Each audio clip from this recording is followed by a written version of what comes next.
I once read, "Revenge is a dish best served cold," in one of the old library books I used to have, and it wasn't until my wedding day that I understood those words. You'll have to forgive me, I'm a bit distracted as I wait for the wedding reception, but I'll do my best to explain what I mean. The best place to start is the tower. It wasn't big, but it had been my home for nearly 10 years and had all these wonderful things in it. A big library, a fully equipped kitchen with an endless supply of food, an arts and craft room with a window that had the most beautiful view of the forest, and my room with a balcony that I loved sitting on every evening to watch the sunset. But the most interesting and perhaps the most frightening part of the entire tower was the dragon. At first, she and I didn't get along. She was my jailer, and burned all the would-be heroes that rode in on horses of white to cinders. After the second year, though, we finally spoke. I couldn't tell you exactly who made the first move or when we decided we were friends. I think that's how the best friendships happen, or at least that's what all the books I've read said. What I can remember is our first lunch. I hadn't known dragons could change their sizes, but when you're being filled with that much magic, I suppose there are a great many things you can do. I had been surprised to find her sitting in the kitchen sniffing at the oven. She was no bigger than a full-grown man, her long neck swooping down and head turned to have one eye peer over into the oven. "Are you making shepherd pie?" she asked me eagerly, her voice rumbling in my head as dragons could not precisely speak the human tongue. "Yes. May I have some? I haven't had any in nearly an age." Sure." And that was it. Our friendship grew, and we commiserated together over the fiction books we read. Yes, she was still my jailer. She had her duty, and maybe I foolishly believed that she could never be defeated. After all, we'd been together for 10 years, and not once had anyone prevailed. So when the knight and his party burst into the kitchen, swords drawn, yelling something about victory and saving me, I can't say I was all there. On the day she died, I can only remember a few things. The woman mage helping me pack some belongings, the way the men raided the rooms for valuable treasures, and the smell of her favorite cookies burning in the oven. My return to civilization was met with great fanfare. I saw my mother and father for the first time since I'd been stolen away. They told me about the prize I had become and the kingdom I would go to, as the knight who rescued me was a prince. I would be wed at once. Prince Markle is not like the princes I read about in fairy tales. He's brash and crude and demanding. He commands his army with an iron fist. As for the party members that came with him, I would say they match his energy. They all seem full of themselves, especially now that they're called dragon slayers. During much of the wedding planning, Prince Markle sneered at anything that did not meet his extravagant taste. In the evenings, he'd rant about the staff's uselessness and state of the country that his ailing father would be leaving him. And if I tried to sit and watch the sunset, he'd yell at me for not being more grateful. After all, he slew the dragon and freed me. How? I'd never asked. I realized I'd been in a state of shock up until he was snarling in my face about not being a proper trophy. What? He stepped back. Over 10 years, I've watched so many try and fail.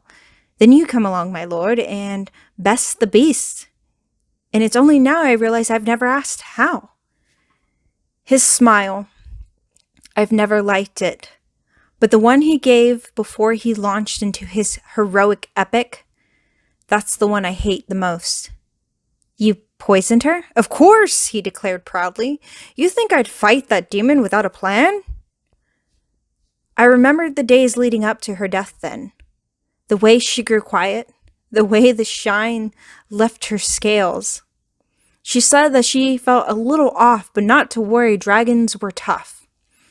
Lori used some great spells on the watering hole it went to. Then I remembered the forest, how a part of it seemed to be dying. I was upset that the trees were losing their vibrant colors, and now I knew why. What excellent planning, my lord. And he smiled that smile I hated. The wedding planning continued. Invitations went out to all the important people, and when they asked if I had anyone to invite, I broke. Who would I, the princess from a tower, invite? No one brought the mail. My only friend was gone. Revenge is cold because it is calculating. And you must have a calm mind to think, to plan. It was only a thought at first, but it grew with each guest that showed up, with each retelling of his heroic epic, with every question that began as, "You must be so happy to be free," or "How horrible was the dragon?" Do you know what no one asked? Why I was locked in the tower? Why the dragon guarded me? The knock on the door startled me from my thoughts. The reception is about to begin, and I feel oddly calm. Not nervous like I thought. Maybe because I know I've made all the possible preparations I could. The hall is filled with people and food and decorations, but I see none of them. I see only my goal, and he stands at the table, chest puffed out. "My beautiful wife," he booms, and the crowd cheers as I strode towards him. Lori is a fine mage indeed. She jumps to her feet and shoves Markle out of the way of my lightning spell. It rips through the table and carves out grooves from the walls behind them. The silence is massive. The shock on everyone's face is evident. Lori leaps over what remains of the table and charges. The air swirls with her power before suddenly puttering out as she stumbles. Blood gushes past her lips. She looks at me with wide eyes before falling to the floor, dead. There were a lot of books in that library, I say. My voice is cold. And a being of magic guarded me for 10 years, so I guess you could say I learned a few tricks. "What are you doing?" my mother yells. "Returning favors." Mage dyes the poison water. Markle pulls out his sword and holds it aloft. "Your mind's been corrupted." I smile. "My parents never told you how I ended up in that tower. My power rises and presses down on everyone. I caught the eye of a mage, and he wanted to teach me the magic that the world looks down on, but he died from his wounds before he could.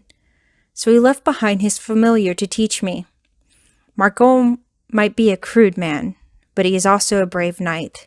He stands tall and steady, even as the wisp of my power breaks the stone around us. You killed her." The dawning realization on his face is delectable. To realize that I wasn't some damsel after all. "I'd like to return the favor of freeing me," I say. The swirling air goes still. A look of shock takes over his feature when I wave my right hand. He slumps as a white light seeps from him, then pops out into a ball. The next moment, his soul is in my hand. I look around the room. No one moves. They all avoid my eyes. My parents are in tears, and I want to go to them. More than anything, I want to sweep them into my arms and tell them it's over. But I know what I've done. I've started my journey as a dark mage.